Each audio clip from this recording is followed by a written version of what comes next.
Da, da, da, da, da, da, da.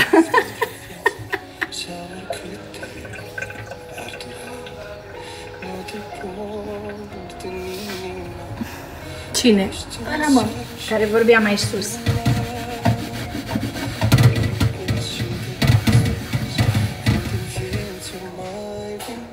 Urât. Ce-i urât, Lenu?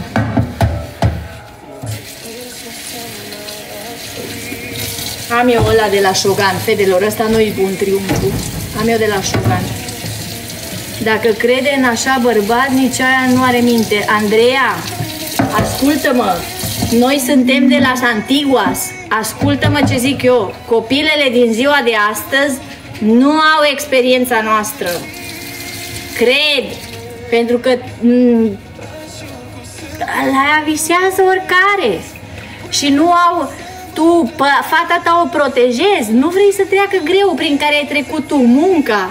Să vadă că numai prin muncă faci, ori muncă că studiezi, ori că muncești. Poți să faci treburi. Nu că vine unul și îți încălzește urechea, că vine unul și îți încălzește urechea și îți dă, îți cumpără 2 perechi de blugi care tu nu le-ai avut și tu îl numești bogat. Aveți, ce vreau să fac?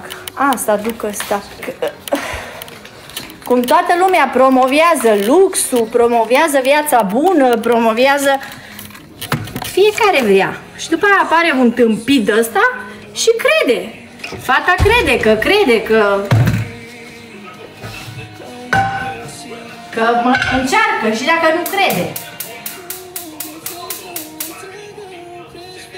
Că tu nu vezi ce convingător îi. Nu vezi ce convingător.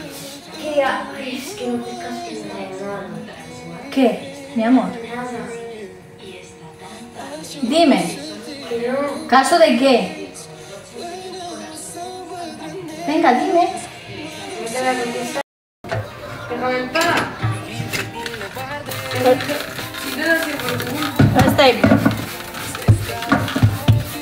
Asta îl luați de la fetele de la Shogun, fetelor.